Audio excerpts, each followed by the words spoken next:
Hello, I'm back. So yeah, art. I know a thing or two about art. I've been doing it for a long time. I've always liked drawing. I haven't always been good at it. But I also love storytelling. And I know a bit about that too.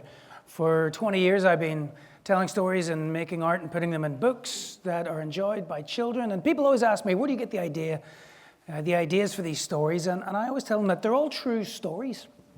But they're not. I've made that up. So I lie professionally to children for 2 decades. But I have been telling stories for a long time. And these books, I'd always thought, early in my career, were just distractions, entertainment, mostly enjoyed by children. And I also make art, paintings that question the world around me as an attempt to understand it. And I've been doing this for a long time too. And these were very different endeavors for most of my professional career. But then they combined almost 10 years ago, whenever I finally had a child, after writing children's books for quite some time at that point. And I think that it's weird having a kid. It's kind of sci-fi. And so as I was walking around with him in the first few months of his life and telling him everything that he was seeing around him, explaining everything, I thought this was hilarious because, he didn't speak a word of English. And he didn't understand a word I was saying, but there I was, talking away, cracking myself up. But this turned the alarm when I kind of realized suddenly that, like all fresh arrivals on Earth, he knew nothing about what it meant to be on Earth now in time and here in the cosmos, and knew nothing about what it was to be a functioning member of society. He was a giant blank canvas, so to speak, an unmolded ball of clay, and he would need to be taught everything, and the magnitude that came with that was kind of frightening. But then again, another way of looking at that was that every fresh birth is a fresh perspective, because we all arrive on Earth as unwritten stories. No context, no idea of what was to come, just pure potential. And as I kind of was explaining things around him and trying to write him a letter about it was just the simple joys of being on Earth, the letter turned into a book whenever I realized that the world was becoming an angry place and a scary place, and I tried to protect him from this. It did seem at the time of his arrival that there was a lot of division and shouting and hatred and blame, and the consensus was that we were sliding backwards somehow. But I didn't want him to be that, to experience that noise firsthand. And so this letter about just the simple joys and beauties of being a human on Earth turned into a book, because I thought other people might, benefit from remembering this. And so here we are, Notes for Living on Planet Earth. It contained lots of simple truths that I was reminding myself of, like, people come in all shapes, sizes, and colors. We may all look different, act different, and sound different, but don't be fooled, we are all people. So the more I considered these simple truths I was pointing out for myself and my son, the more I kind of considered the state of the world, the more I realized that we may not be headed towards this dystopia that we're constantly hearing about and fearing. And maybe it's less that the world really is unraveling, and more, actually, for the first time in human history, everybody, everywhere, has access to all information, can see everything that's happening all at the same time. And it's just overwhelming. So, it's all these problems have always existed. They've always just played out in the spaces in which they were isolated to, but now we see it all. So much so that it's actually easy to forget the progress that we have made. Because, take any social issue that we feel important today, life expectancy, education, poverty, health, equality of various sorts, and compare them to where they were 50 years ago, even 100 years ago. I think, it's measurably better for almost everybody, and with some exceptions which actually prove the rule more than anything. The indifference that we felt a half a century ago, that we feel angry about it now, is actually an improvement, in my opinion, but maybe I'm just an optimist. And a century ago, what I do mostly in children's books, that industry didn't exist. Why? Because children didn't live predictably long enough to warrant having their own books. The first person, there's a bunch of scientists here, first person who suggested little invisible things that float through the air make us sick was locked in a mental asylum only 150 years ago. So, progress is being made. We just have to pay attention to it. And there is, much to be worried about, and it's easy to feel that civilization is headed in the wrong direction. But the idea that we're doomed and that the planet is broken doesn't sit well with me. Because we're better than that. We will adapt. We can adapt. We can see it differently. One of the strongest tools in my toolbox as an artist, I think, is the ability to shift perspectives, both my own and help other people. And a central aspect of this book, Here We Are, is the Earth's place in the cosmos. Because, if you're starting off with a tour, you want somebody to know where they are. And in researching this, I came across a phenomenon known as the overview effect, which is when any human mind ventures far enough from the surface of our planet that it sees the object of Earth as one single thing floating in space, and it massively changes the way that those brains think about how we conduct ourselves down here on the surface. And Edgar Mitchell, an astronaut, famously once said it makes him want to grab politicians by the scruff of the neck, drag them 250,000 miles away and say, "Look at that, you son of a bitch."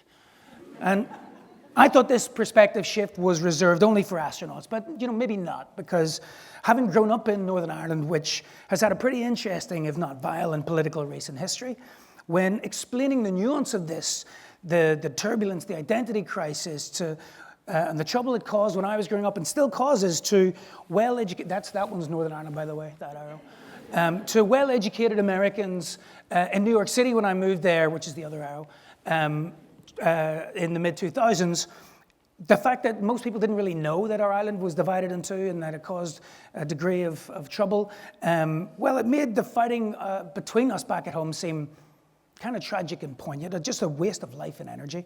And I recognized that the way that I was speaking about Northern Ireland from across an ocean was not that different to how astronauts speak about Earth from the moon. So the summer after my son was born, the violence back in Belfast escalated massively, and there was international concern. And as I watched the news footage from New York, I saw it was like when I was growing up.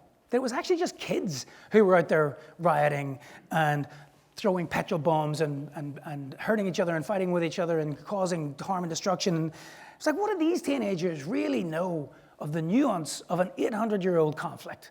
The reality was probably not much. They'd been told a story by their parents that was validated by their peers. They had been told who to hate, and so they hated. And I thought, this is not the story I want to tell my son of where his family is from. And I think one of the most powerful things we can do as civilized human beings is change the story. We can always change the story. And when a very potent thought comes when we realize that we are nothing more than a collection of stories. We are the stories that we are told. We're the stories told about us and the stories that we tell. And I said that just there now. So if you think about it, the stories that we're told, that's where we came from, the country that we identify with, what our ancestors experienced, so on. The stories that are told about us, well, that's our reputation and our projection out into the world. And then there's the stories we tell, both to others, but the most important story of all is the one that we tell ourselves. Because that's the story that we tell ourselves of the sort of person that we are and can be. And I think this is where art is most powerful, by getting in and reframing context of that story, giving us a sense of belonging and purpose and shifting that perspective.